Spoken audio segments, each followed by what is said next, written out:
본 방송에서 제공하는 투자 정보는 투자 판단에 대한 조언입니다. 방송에서 제공하는 주식의 가치, 가격 상승 및 가격 하락에 대해서는 방송사에서 보장하지 않습니다.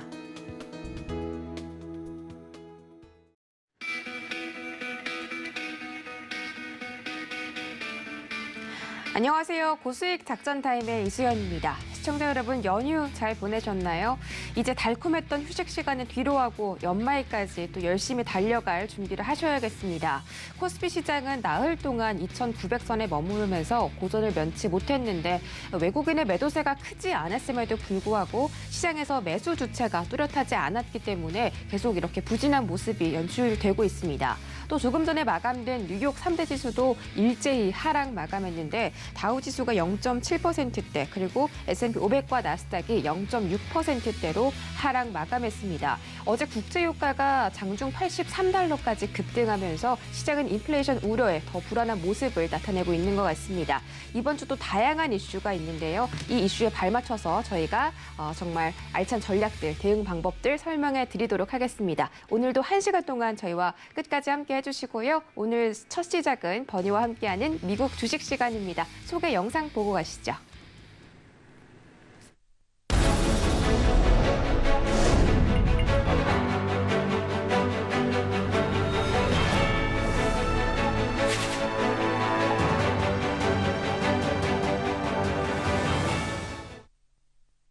네, 버나드 케인과 함께하는 진짜 미국 주식 시간입니다. 구글에서 찾아봐도 나오지 않았던 기업에 대한 정보들 저희가 낱낱이 파헤쳐보는 시간이고요. 첫 번째 순서로 업스타트 홀딩스에 대해서 다시 한번 여쭤보도록 하겠습니다. 이 구글 출신들이 공동 설립했던 AI 대출 플랫폼이죠. AI 대출 플랫폼 이 자체만으로도 지금 이 4차 산업혁명에 발맞춰 가고 있다 이런 생각이 드는데 업스타트 홀딩스 저희가 처음 소개해드렸을 때가 230달러였는데 지금은 50% 정도 올라서 310달러 부근에서 어제자 거래 마쳤습니다. 지금 그때 샀더라면 하는 후회가 또 들기도 하는데 업스타트 홀딩스에 대해서 다시 한번 설명해 주시죠. Okay, remember we talked about Upstart Holdings? Well, they operate a cloud-based artificial intelligence lending platform. Okay, so they don't make loans. What they do is they have banks that come in and credit unions that come in and they make the loans and they subscribe onto their platform.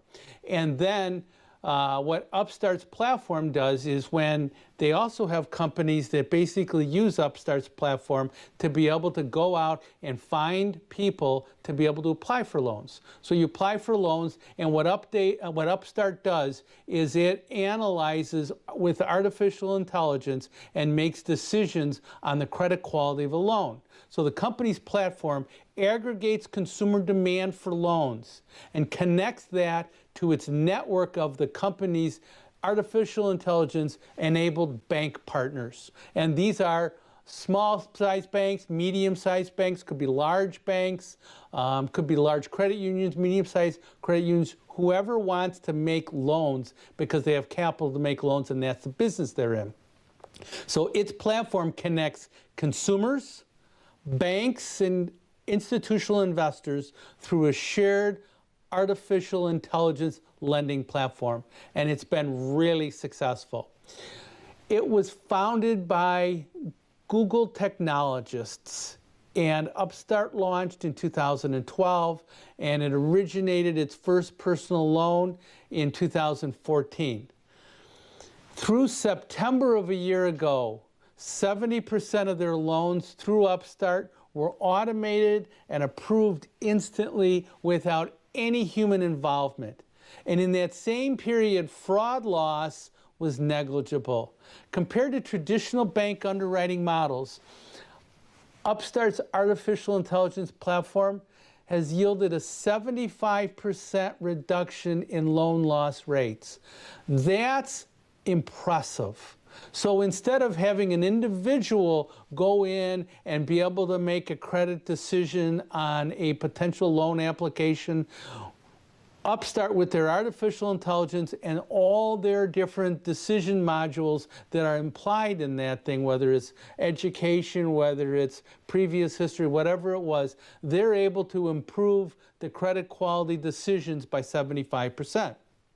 Upstart's loan model has improved and it's deepened its competitive moat and continually strengthened its business case. So by I talk about competitive moat, what I'm really talking about is how strong that company is relative to outside competitors. So their business case gets stronger and their competitive moat gets stronger. It's going to be very tough to do what Upstart's doing as another company coming involved. This is reflected in the increased credit rate requests that they're seeing and the increased loan conversion, leading to like an 87% compounded annual growth rate in the total number of loans transacted. 네, 업스타트 홀딩스 지금 경쟁세가 많이 늘어나고 있다라고 나와 있는데 그런 외부적인 리스크를 좀 헤쳐나가야 할 것 같고 기본적으로 소비자와 은행 그리고 기관 투자자를 연결해주는 대출 플랫폼 기업입니다. 그에 기반해서 지금 또 성장세가 가속화되고 있다고 하는데 앞으로 업스타트 홀딩스가 연말까지 또 어떤 장점을 가지고 성장세를 이끌어갈 수 있을까요? By using their model, which bases its results on all these thousands of data points we just talked about, whether it's education or whatever, okay, as an alternative to the traditional risk scores that essentially place customers in boxes. Banks can make better lending decisions, loaning out more money with less risk. It's also fast and easy, with 70% of all loans approved on the spot. It's easy to see why that's attractive and why Upstart is really growing so quickly. As of the end of last year, Upstart had just 12 banks on its platform to originate loans. But the Chief Executive Officer believes that figure is going to be in the hundreds in a couple of years. So think about this. All that growth, and there's only 12 banks on the platform. There'll be hundreds of banks. I maybe even think thousands of banks on this thing in a couple of years, maybe say 3 to 5 years. 네, 점점 비대면 사업이 더 강해지는 만큼 업스타트 홀딩스에 좀 참여하는 은행들도 앞으로는 더 많이 늘어날 것이다. 이렇게 예견을 하고 계십니다. 업스타트 홀딩스 저희가 처음 소개해드렸을 때가 $230 초반이었습니다. 지금은 $300를 훌쩍 넘기고 있는데 업스타트 홀딩스에 대한 주가 상승률 그리고 앞으로에 대한 투자 포인트까지 짚어주시죠.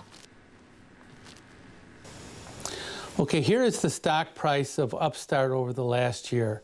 And you can see that the stock has performed great. And I believe the stock is going to continue to perform great. We talked about the stock when it was about $115, and it's gone all the way up to $300.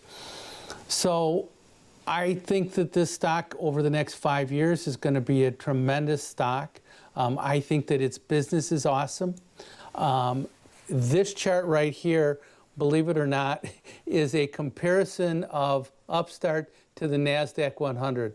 The NASDAQ 100 is the blue line at the very, very bottom of the chart. And Upstart's stock price is the black line. So you can see that Upstart has performed so much greater than the NASDAQ 100. And we know that the NASDAQ 100 over the last year, it did just fine. So just like I always do, I always think about this. I want to buy stocks, I want to own stocks that outperform the NASDAQ 100. Those are the stocks that I'm really interested in. And then I believe that the NASDAQ 100 is going to do better. So I'm in the accelerating stock price performance space. So as long as Upstart divided by the NASDAQ 100, which is the top clip of the chart, as long as that has an upward sloping line, I know I'm outperforming the NASDAQ. And whenever it's above the 20-week moving average, I'm exposing myself to significant stock appreciation potential. And you can see that where that green arrow goes to the bottom of the clip, which is the stock price performance itself, you can see that when the stock price outperforms the NASDAQ is when we have all this accelerated, significant stock price appreciation. And I think that this stock over the next 3 to 5 years is going to be a tremendous stock. 네, 지금도 꾸준히 우상향하는 곡선인데다가 앞으로 3년에서 5년 동안 정말 장기적으로 투자하고 싶으시다면 업스타트 홀딩스에 대해서 자세하게 살펴보셔도 좋을 것 같습니다. 문자 받는 사람 샵 0082번으로 버니의 미국 주식이라고 전송해 주시면 버니 씨와 함께 이야기 나눌 수 있는 참여 방법 소개해드리고 있고요. 또 지금까지 다룬 이야기들 서울경제TV 유튜브에 재업로드 되니까요. 다시 시청하고 싶으시다면 서울경제TV 유튜브 채널로도 놀러와 주시기 바라겠습니다.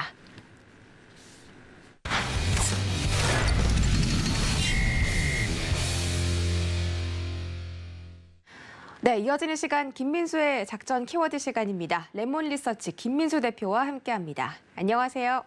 네, 안녕하십니까. 네, 반갑습니다. 대표님 주말 잘 보내셨어요?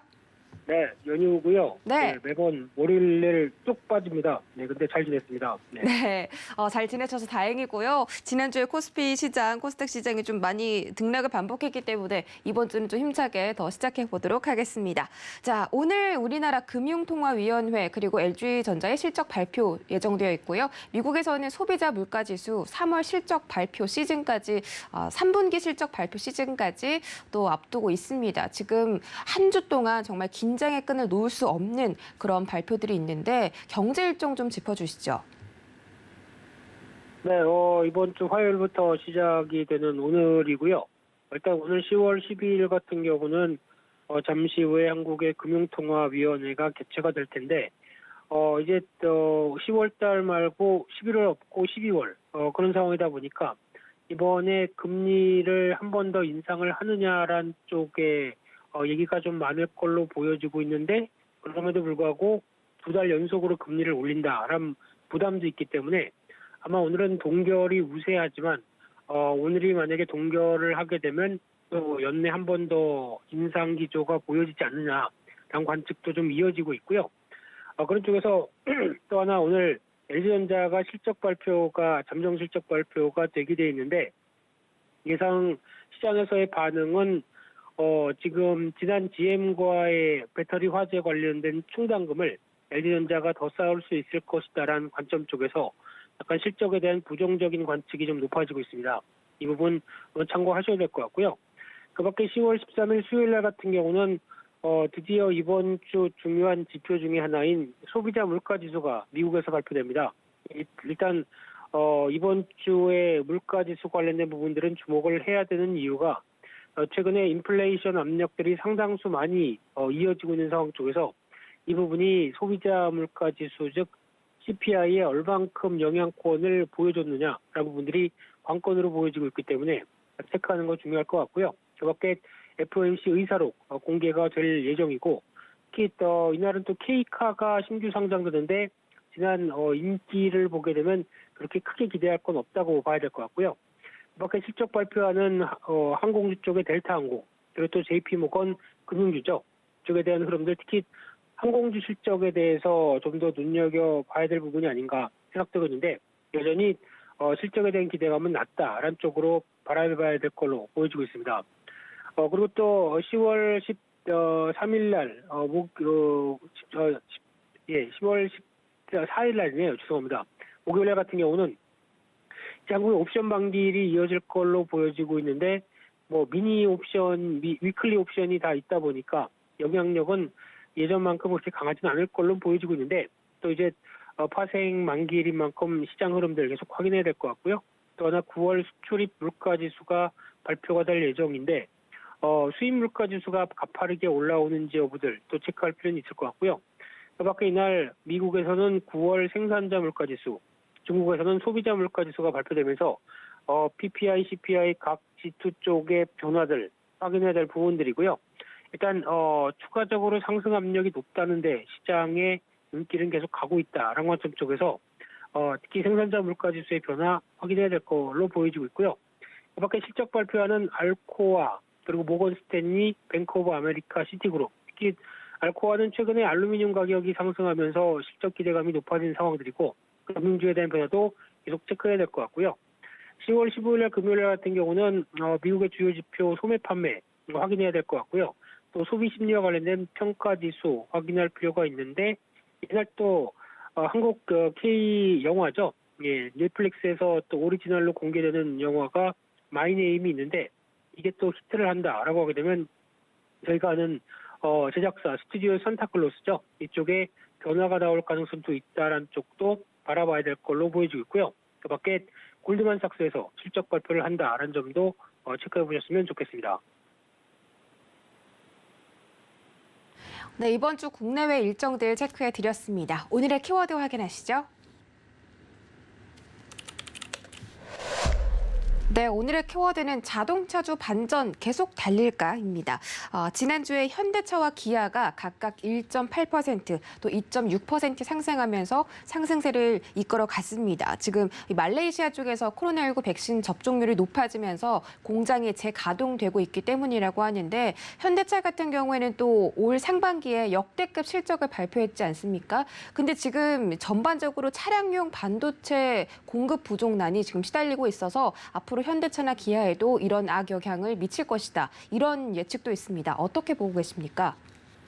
네, 일단 지금 최근에 시장에서 부진이 계속 이어지는데 자동차주는 일단 저점에서 반등 시동을 걸었습니다. 그런 관점 쪽에서 일단 지금 자동차주를 바라보는 시각은 그래도 괜찮은데 출하량이 문제다. 그리고 또 어떤 그 차량용 반도체를 필두로 한 흐름들 쪽에서 어떤 출하량의 부진, 그리고 또 하나 와이어링 하네스 같은 여러 가지 부분들도 상대적으로 공급이 부족하기 때문에 여기서 자동차가 제대로 생산을 할 수가 없다라는 게 가장 큰 팩트였는데, 그러다 보니까 지금 최근에 변화가 나오는 것 중에 하나가 이 말레이시아 쪽이 코로나19로 고생을 받던 동남아시아의 생산 기지들이 이제 속속 들여 정상화가 되고 있는 상황들이고요.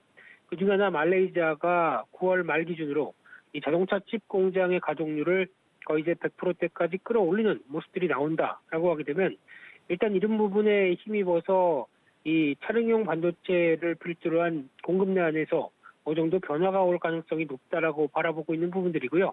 이렇게 되면은 극심한 부족이 한 4분기 정도쯤 가게 되면 지금이죠. 이 정도 부분에선 약간 좀 개선되는 기미가 나오지 않을까라는 쪽으로 바라보고 있고, 게다가 어제 나온 얘기는 르네사스라고 하는 차량용 반도체 회사에서 생산량을 1.5배 늘린다라는 부분들도 조금 더 숨통을 트이게 도와주지 않을까라고 바라보고 있고요. 그렇게 되면은 지금 같은 기조에서 오히려 어떤 그 좀 많이 주가를 눌렀던 여러 가지 출하량의 압박들이 올해 실적 자체는 3분기에 그렇게 크게 기대할 게 없고 4분기에도 같이 영향권을 미친다고 하더라도 개선의 무게를 둔다라고 하게 되면 좀 더 자유로운 모습들이 나오지 않을까라는 관점 쪽에서 눈여겨봐야 될 부분이라고 생각되고 있고요. 이런 관점으로 되게 되면 최근에 또 환율이 거의 또 1,200원대 가깝게 지금 원화 약세가 진행되는 부분도 수출주 입장 쪽에서는 하나 또 도움이 될 수 있는 부분이 아닐까라는 관점 쪽에서 눈길이 가고 있는데, 그런 측면으로 보게 되면은 상대적으로 시장에서 선전하는 섹터가 될지 좀 더 비교를 해봐야 될 것 같고요. 그중에서 현대오토에버 같은 경우는 오히려 어떤 자동차 쪽에 특히 현대차가 전장으로 이어지는 여러 가지 모습을 드라이브를 거는데 가장 선봉적인 역할을 하기 때문에 관심이 높다고 봐야 될 것 같고요. 그 밖에 회성 DS 한국단자 3기 같은 대표적인 차량용 반도체부터 그나마 어느 정도 어떤 전장 부품의 이름이 알려진 회사들 같은 경우는 조금 더 빠른 실적에 대한 변화를 기대할 수 있지 않을까라는 관점 쪽에서 눈여겨봐야 될 것 같습니다. 네, 자동차 관심 종목에 대해서 말씀드렸습니다. 자, 이번 주 시장 대응 작전 여쭤보도록 할 텐데요. 어제 쉬고 화요일부터 금요일까지 이제 4거래일 남았습니다. 지난주 코스피 코스닥 시장이 좀 많이 떨어졌다가 그래도 이 주 후반대에는 상승하는 모습을 보여줬는데 이번 주는 역시나 박스권 흐름 예상된다라는 평가 내려지고 있습니다. 작전 어떻게 세워볼까요? 네, 오늘 또 미국 시장이 부진했고요. 나온 지표를 보게 되면 유가가 또 강세, 그리고 또 달러화도 강세, 그리고 또 여전히 10년물 국채금리 고공권 이런 흐름을 봤을 때 국내 시장에 우호적이지 않습니다. 그렇기 때문에 여전히 불확실성 높고 2,900선 지지에 대한 여러 가지 변화를 계속 테스트하는 단계가 나올 것 같고요. 그런 과정 가운데 최근에 보다 보니까 신용잔고는 많이 밀렸습니다. 최근에 시장이 부진하면서 거기서 이제 연결되는 신용잔고가 많이 정리가 되는 흐름들인데, 그럼에도 불구하고 아직까지는 한 25조가 넘었던 상황이 23조대 중반 정도까지 내려왔다고 하게 되면, 일단 그래도 많이 덜긴 덜었지만 여전히 과거 수준보다는 높다란 부담 때문에 신용잔고에 대한 압박들은 계속 시장이 흔들릴 때마다 영향을 끼칠 수밖에 없을 것 같고요. 그런 쪽에서 계속 지금 추가적으로 시장이 바라보는 관점은 특히 유가, 그리고 그를 필두로 한 금리가 어느 정도 안정권이 들어와줘야 시장에 대한 반등의 빌미를 맞출 수 있겠다라고 하게 되면, 이런 부분들과 함께 환율까지 계속 안정적으로 나오는지 체크할 필요가 있기 때문에 아직은 지금이 바닥이다라는 쪽으로 대응하기는 좀 어려울 것 같고요. 지지권 테스트가 나오는 가운데 오히려 단기적으로 낙폭을 보인 종목들 중심으로는 관심을 갖지만, 한 번에 만약에 다 사기도 좀 힘든 상황들이기 때문에 지금은 변동성을 이용을 하되 아직은 지지권 테스트가 좀 더 연결될 수 있겠다라는 쪽에 대해서 무게를 두고 대응하시는 게 좋겠다고 보여집니다. 네, 아직까지는 변동성이 존재하고요. 또 바닥이라고 보기에는 어렵다고 합니다. 환율 변동성 꼭 체크하시고 조심스러운 매매하시길 바라겠습니다. 지금까지 레몬리서치 김민수 대표와 함께했습니다. 고맙습니다. 감사합니다.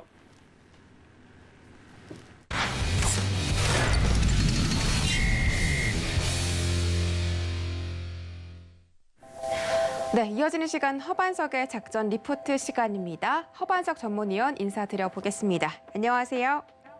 네, 안녕하세요. 네, 반갑습니다. 우리 서경의 산업부장이신 우리 허반석 부장님 인사드렸습니다. 연휴 잘 보내셨어요? 네, 잘 보냈습니다. 네, 지금 또 오랜만에 나와서 화요일장에 대해서 또 말씀드리니까 우리 시청자분들도 힘드실 수 있는데, 화요일장인인 만큼 또 금요일도 빨리 다가오겠죠. 저희 오늘도 힘차게 출발해 보도록 하겠습니다. 자, 이번 주 어떤 업종 리포트 설명해 주실 건가요? 화면으로 네, 바로 볼게요.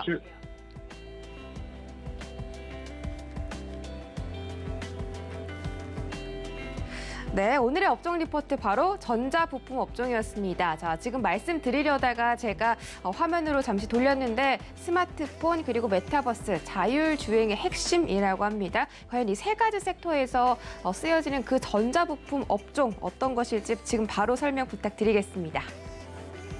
네, 이번 주는 전자 부품 업종을 좀 말씀을 드릴 거고요. 제목을 통해서 힌트를 좀 드리자면, 스마트폰 그리고 메타버스, 자율주행의 핵심으로 사용될 전자부품은 좀 집중해서 보자라는 말씀을 좀 드리려고 합니다.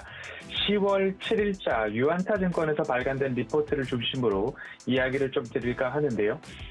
그간 주 4일째를 2주째 하고 있기 때문에 화요일 산업과 전망을 좀 말씀을 드리고 있습니다.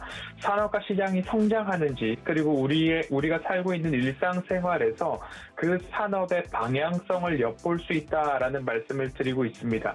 탑다운 방식으로 투자를 하실 때에도 산업과 시장이 성장하는가를 보시고, 그 다음에 매출액과 영업이익이 증가하는 기업들을 그 속에서 추려보시고, 미래를 이끌 모멘텀과 현 구간 이슈나 가격적 매력도를 보시고 매수까지 이어가시면, 지금 시장이 어렵고 손바닥 뒤집듯 하루아침에도 시장의 색깔이 시시각각 변하고 있습니다. 그러면 시장과 산업과 그리고 지수의 추세를 아무리 말씀을 드린다 하더라도 시장의 색깔이 하루하루 변하기 때문에 실망하거나 스트레스를 받거나 심적으로 위축될 수 있다라는 말씀을 좀 드리면서, 하지만 시장과 역사는 발전할 것이고 방향성은 잡혀 있다라는 말씀을 드리고 싶습니다. 그래서 짧게 보시면 너무 지칠 수도 있고, 이게 잘못된 것 아니냐라는 생각을 하실 수 있는데,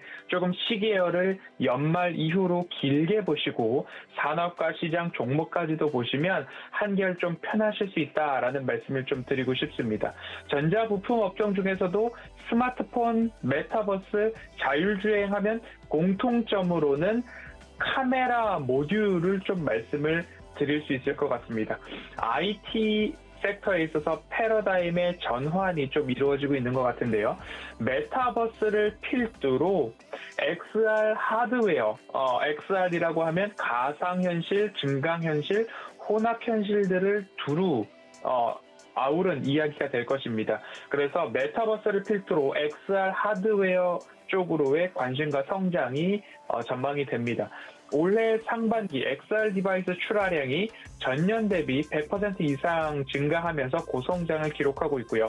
대표적으로 페이스북에서 출시하는 오큘러스 캐스트 2에 따라서 XR 디바이스의 대중화가 이루어지고 있고요. 올해 시장을 견인하고 있는 것이 오큘러스 캐스트 2다라고 보시면 좋겠습니다. 앞으로 스마트폰을 한 사람이 하나씩 다 가지고 있는 것처럼 혹은 사업상 여러 가지 이유에 스마트폰도 1인 2대까지도 쓰는 시대가 오고 있죠. 이런 것처럼 향후 1가구, 1XR 하드웨어 시대는 올 것으로 보여집니다. 그렇기 때문에 이 XR 하드웨어 중심으로 카메라 모듈을 생각해 볼 수 있을 것 같고요. 그리고 단순히 통신기기를 넘어서 이제는 스마트폰이 엣지 디바이스라는 표현을 쓰고 있는데요. 올해 스마트폰 출하량은 13억 8천만 대 수준으로 전년 대비 7% 성장을 했습니다. 앞으로도 이렇게 성장할 것인가에 대해서는 스마트폰 교체 주기가 조금 길어지고 있다라는 이야기가 나오고 있는데, 그러면 스마트폰에 대한 시장은 하향 곡선일까에 대한 질문에 대해서는 그렇지 않을 수 있습니다. 지금의 수준을 유지할 가능성이 높은데, 그 이유는 5G 통신 확대에 따라서 5G 시장 확대에 따라서 이제는 스마트폰이 초연결에 대한 중심 컨트롤러로 쓰일 수 있다. 더 이상 통신만을 위한 디바이스가 아니라 여러 전자기기들을 융합하고 아우르는 그 컨트롤러의 중심에 이 스마트폰이 설 수 있다라고 해서 엣지 디바이스라는 경계에 있는 디바이스라는 이야기를 할 수 있을 것 같습니다. IoT 하면 사물 인터넷 해서 인터넷 오브 띵스라고 해서 IoT가 쓰이고 있지만, 이제는 이것을 넘어서 AIoT라고 하면 AI와 인터넷 오브 에브리띵이라고 한다면 여러 IT 기기 모두를 아우를 수 있는데 거기에 AI 기술까지도 추가할 수 있다. 그런데 그 모든 것들을 컨트롤할 수 있는 중심 디바이스가 스마트폰이 될 수 있다라고 생각을 해보면 스마트폰 시장이 아직 하향 곡선까지는 아니다라고 볼 수 있을 것 같고요. 세 번째로 이 카메라 모듈의 중심이 될 수 있는 부분은 자율주행입니다. 전기차, 전장 부품, 자율주행, 그 핵심의 선 부품이 카메라 모듈입니다. 스마트폰에도 카메라가 대중화되고 고사양화되고 품질이 높아지고 이제는 스마트폰에 들어가는 카메라의 개수가 많아지고 있습니다. 또한 카메라 모듈의 또 한 축은 자율주행으로 좀 볼 수 있을 것 같은데요. 이 자율주행, 전장화 ADAS 자율주행 트렌드로 인해서 카메라 모듈의 고성장까지도 전망이 되고 있습니다. 산업이 이렇게 발전하고 있는 방향성을 좀 말씀을 드리고 있는 중이고요. XR, 메타버스 중심의 디바이스용 카메라 모듈 시장 또한 하나의 한 축이 될 수 있는데, 또 다른 축으로는 자율주행을 말씀을 드릴 수 있을 것 같습니다. 이 자율주행은 향후 5년간 카메라 모듈 시장이 연평균 성장률 7%를 이룩하는데 핵심 축이 될 것입니다. 시장 성장성을 보면 카메라 모듈 측면에서 모바일은 6%의 연평균 성장률, 자율주행은 29%, XR 디바이스는 97%로 자율주행과 XR이 7대3 정도로 나눠볼 수도 있지 않을까라는 생각이 드는 그러한 시장입니다. 지금까지 세 가지 축을 좀 말씀을 드렸습니다. 메타버스를 필두로 한 XR 하드웨어, 그리고 AIoT가 아니라 AIoE, AI와 사물 인터넷 중에서도 everything을 붙여서 IoE를 말씀을 드리면서 단순히 통신기기가 아닌 엣지 디바이스, 컨트롤러 역할의 스마트폰 말씀을 드렸고요. 전장 부품, 자율주행의 핵심 키로 카메라 모듈을 좀 말씀을 드렸습니다. 판업과 시장의 방향성, 카메라 모듈 중심의 전장 부품을 본다면 이 세 가지로 함축해 볼 수 있을 것입니다. 오늘 이 리포트는 매우 중요한 산업의 방향성을 좀 보여주고 있다라는 생각이 들어서 작전 리포트 시간에도 설명을 좀 드리고 있는데요. 메타버스를 필두로 한 XR 하드웨어를 본다면 메타버스 시장에 대해서는 당연히 누구나 다 성장할 것이다 라고 이야기를 하고 있습니다. 당연히 가야 하고 당연히 다가올 미래로에 대한 의심의 여지는 없죠. 시장이 얼마나 커질지에 대한 확답은 이르지만 시장의 방향성에 대해서는 의심의 여지가 없는 섹터다라는 말씀을 드리고 싶고요. XR 하드웨어 시장은 지금 보는 것, 듣는 것, 하드웨어 핸드셋을 얼굴에 쓰고서 여러 가지 부분들을 좀 체험을 하고 있는데요. 여기를 넘어서 이제는 표정을 짓거나 햅틱 반응까지도 발전을 하고 있고요. 그 이후로는 오감을 느끼고 뇌 신호를 직접 작용을 함으로 인해서 여러 가지 메타버스 시장을 누릴 수 있는, 메타버스를 체험할 수 있는 기능까지도 확장될 전망입니다. 최근에는 장갑에 여러 가지 센서를 착용을 시켜서 온도와 촉각까지도 느끼는 것이 시제품으로 나오고 있는 메타버스의 현재 시장이고요. 그리고 원숭이 뇌에 칩을 심어서 이 뇌에서부터 발생되는 전기 자극을 게임에다가 실현시키는 이야기들이 나오고 있습니다. 원숭이 뇌에 칩을 심어서 여러 가지 게임들을 실행시키는 데이터를 취합하고 있다라는 연구가 진행 중이다라는 이야기까지 왔을 때 결국엔 XR 하드웨어 시장은 시청각뿐만 아니라 표정, 햅틱 반응, 그 이외에 오감과 뇌 신호까지도 통합하게 되는 방향성을 좀 보일 수 있을 것 같습니다. 이제 이 부분은 단순한 놀이와 게임이 아니라 문화를 넘어선 패러다임 전환까지도 보아야 하는 섹터가 이 메타버스 시장인데, 이 메타버스 하드웨어, XR 하드웨어를 주도하고 있는 기업들까지도 관심을 가져보셔야 된다라는 말씀을 좀 드리고 싶고요. 그 중심에 이렇게 머리에 쓰는 핸드셋이 자리 잡고 있고요. 앞으로 이 무게가 더 가벼워지고 AR 글라스까지도 이어질 수 있다라는 부분 참고를 해보시면 좋을 것 같고요. 이 XR 디바이스 시장 규모가 어마어마하게 커질 수 있다라고 볼 수 있고요. 앞으로 이 무게가 스마트폰까지 가벼워질 수 있다라는 전망들이 나오고 있는데요. 예를 들어서 최근에 나온 XR 무게들이 500에서 800g까지 다양한데 22년도 내년 상반기에는 150g의 XR 디바이스가 좀 출시될 수 있다라는 전망들이 나오고 있습니다. 그러면 휴대폰 무게에 버금가는 무게이기 때문에 앞으로 확대될 수 있는 시장의 성장성 무궁무진하다. 그리고 이 장비들을 개발하는 업체들을 좀 보셔야 된다라는 말씀을 드리고 싶고요. 초연결 시대의 엣지 디바이스를 말씀을 드리고 있는데요. 결국 여러 가지 IoT, IoE 기기들을 융합할 수 있는 컨트롤러로서의 스마트폰을 보셔야 된다.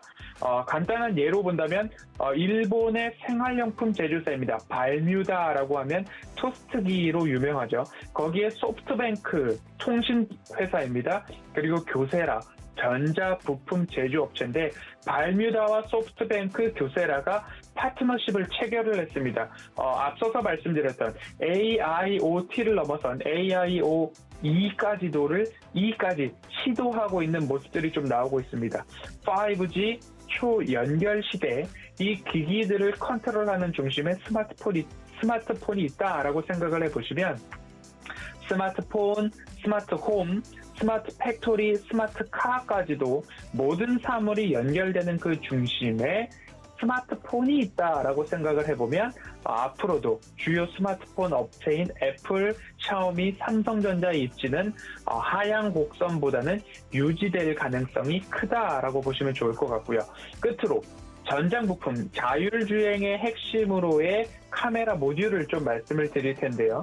카메라 모듈의 시장 변화는 스마트폰에 이어서 XR 디바이스 그리고 차량용 카메라 모듈까지 이어지고 있습니다.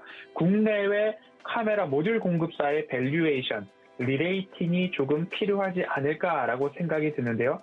그동안 카메라 모듈 전체 시장의 수요는 80% 이상이 스마트폰이었습니다. 하지만 앞으로 이 80%를 XR 디바이스가 나눠 갖고 그리고 자율주행의 핵심 키가 되는 자동차 부품이 나눠 갖게 된다면 앞으로 이 카메라에 대한 수요는 분산될 것입니다.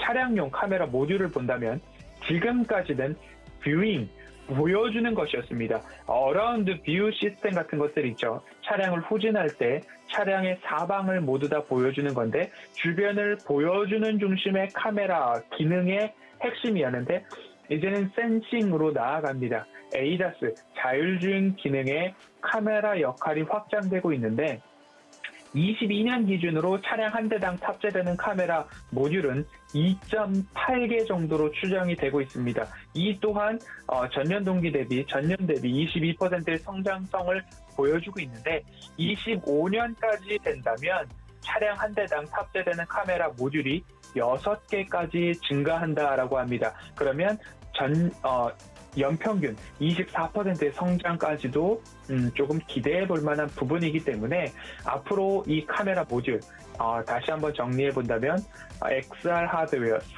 메타버스가 될 수 있고요.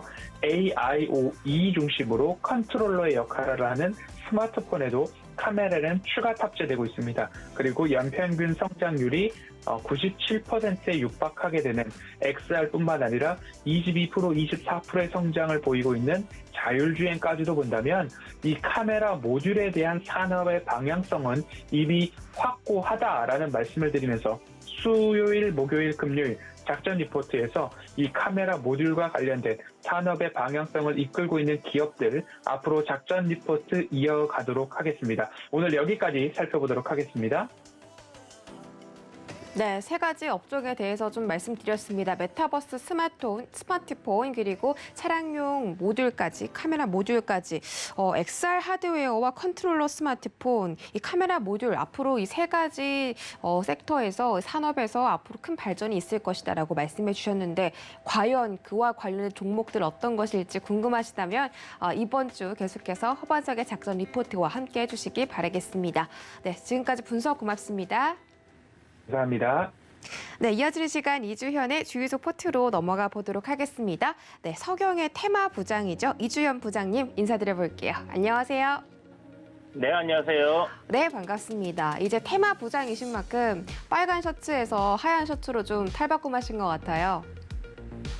네, 조금 더 됐습니다. 시크한 이미지를 가져가면서 오늘 첫 번째 질문 드려보도록 하겠습니다. 자, 비트코인이 지금 7천만 원 선을 터치했다고 하고요. 5만 7천 달러 돌파했습니다. 앞으로 6만 달러 돌파한다면 사상 최고가를 경신할 것이다. 이런 분석도 이제 외신 쪽에서는 나오고 있는데 비트코인 관련해서 두나무 관련주들이 또 지난주 시장에서 하락장 속에서도 굉장히 활약을 했죠. 우리기술투자, 에이티넘 인베스트 등등 이 다양한 종목들이 있습니다. 지금 투자해봐도 좋을지 궁금한데 비트코인 관련주들 앞으로 좀 투자해봐도 좋을까요? 네, 금요일 날 보면 에이티넘 인베스트먼트 시세 좀 강하게 움직여줬었고요. 좀 전에 말씀하신 대로 이제 두나무 관련 종목들이 나쁘지 않은 그런 흐름들을 보여줬고 시간 외에서도 좀 괜찮은 모습들을 보여줬습니다. 주유소의 저녁 방송을 할 때 제가 이제 인플레이션, 하이퍼 인플레이션 이야기를 드리면서 해지 차원에서 금이나 은 그리고 코인에서는 비트코인 하나를 딱 보시라고 말씀을 드렸는데요. 물론 뭐 이더리움이라든지 이런 메이저 코인들 같은 경우 괜찮은 흐름을 보일 것이다. 그리고 상폐되는 일이 없을 거기 때문에 코인도 하나의 이런 그 인플레이션을 대비한 상품이 되지 않겠나라고 말씀을 드렸고요. 전 세계적으로 너무나 많은 사람들이 이제 코인을 거래를 하고 있기 때문에 코인이 갑자기 이제 뭐 상품 가치가 사라져서 휴지 쪼가리가 된다든지 그럴 가능성은 없다라고 이야기를 드렸었습니다. 물론 각국의 이제 정부들의 규제들이 굉장히 좀 안 좋은 영향들을 미치고는 있으나 뭐 좀 전에 말씀드린 것처럼 워낙 이해관계에 지금 많이 얽혀 있고 뭐 우리가 손에 꼽을 수 있는 전 세계 이제 부자들이라고 할 수 있는 사람들이 이런 코인 자산들을 많이 갖고 있다라는 점을 생각했을 때 그 생명력이 뭐 단기간에 끝난다든지 뭐 튤립 이야기를 많이 하는데 그때와는 조금 다른 양상이다 이렇게 봐야 될 것 같습니다. 코인이 지금 보면 그때 당시 이제 말씀드렸던 가격대가 한 4천만 원 초반대였는데 뭐 달러 가치로 하면 한 37,000달러, 4만 달러 조금 안 될 때 이야기를 드렸던 것 같아요.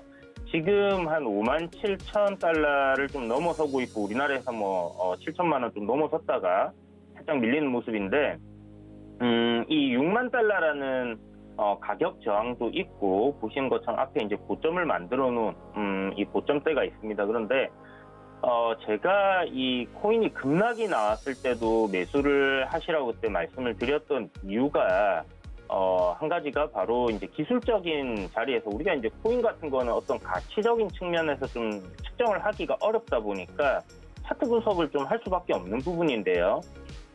차트적인 관점에서 어떤 누군가가 고점에서 대량의 세력들이 대량의 물량을 갖다가 큰 세력들이 대량의 물량을 정리를 했다라고 하면 그 흔적이 남아야 됩니다. 그런데 보시는 것처럼 고가권에서의 대량 거래량이 터진 적이 없어요. 그 말은 매수를 한 사람들이 매도를 하려고 하는 그런 흐름들이 보이지 않았다라는 부분으로 생각할 수 있을 것 같고요.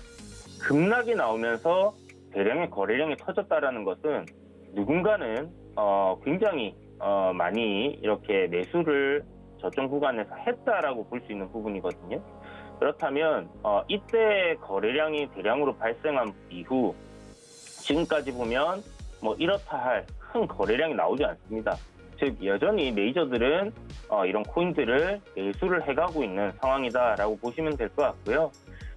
제가 이제 뭐 그냥 드리는 이야기가 아니라 기사에 다 나왔던 이야기죠. 메이저들이 급락했을 때 추가적인 매수를 했다라고 이렇게 이야기가 나왔었고, 조지 소로스의 그 소로스 펀드라고 있습니다.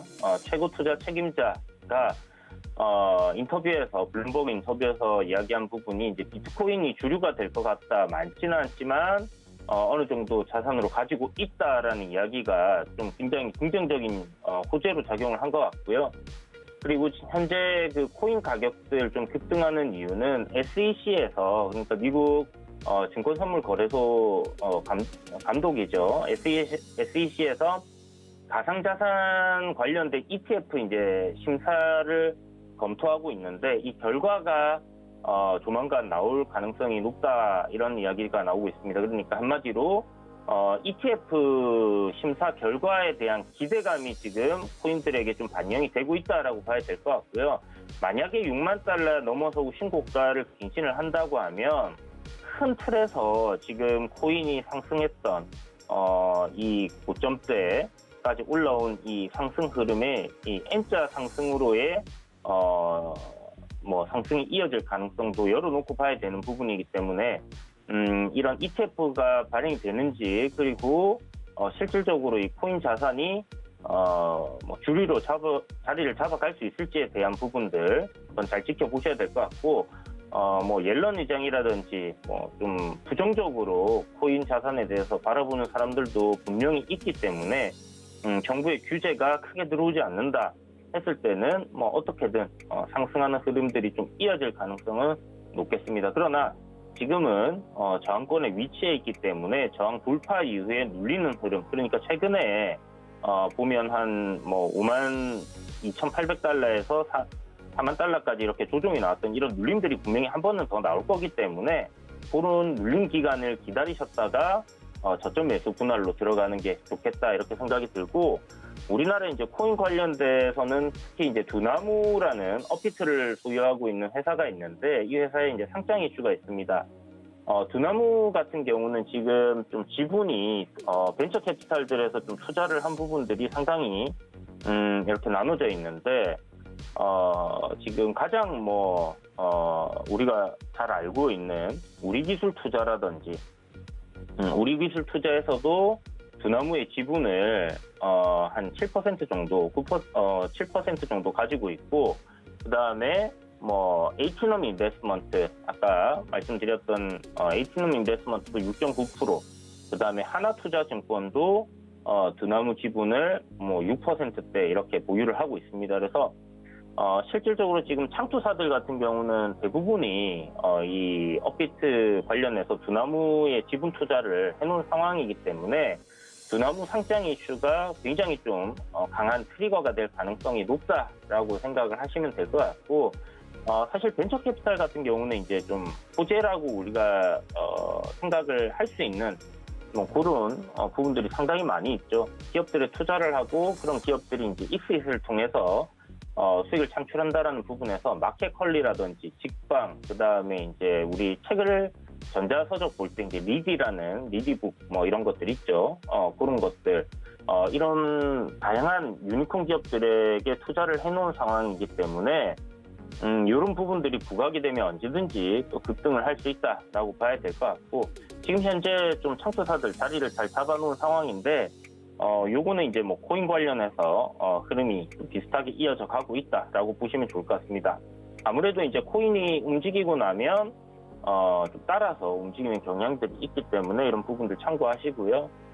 두나무가 지금 코인 시황이 좋을 때 과연 미증시에 상장을 할 수 있을지가 굉장히 큰 관건이다라고 보시면 좋을 것 같고, 상장 전까지는 이러한 기대감에 의해서 주가는 지속적으로 좀 움직일 수 있다라는 부분들 참고해 두시면 좋을 것 같습니다.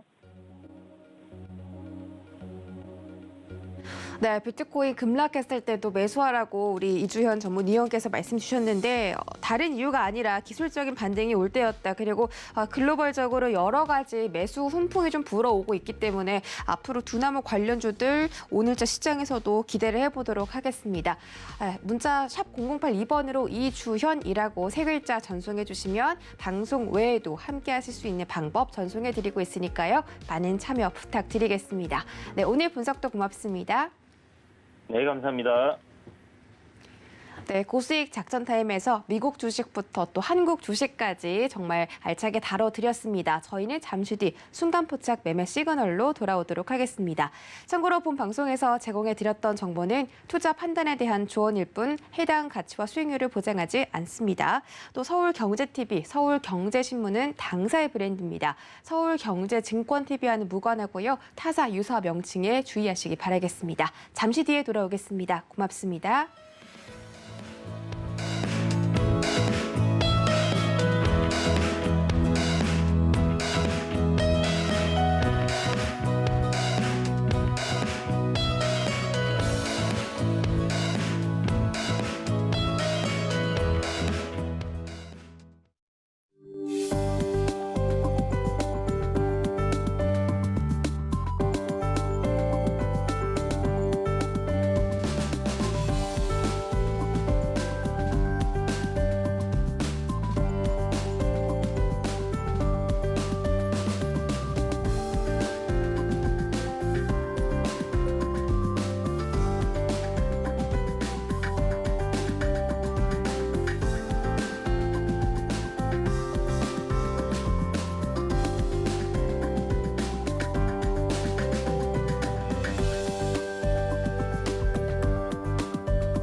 본 방송에서 제공하는 투자 정보는 투자 판단에 대한 조언입니다. 방송에서 제공하는 주식의 가치, 가격 상승 및 가격 하락에 대해서는 방송사에서 보장하지 않습니다.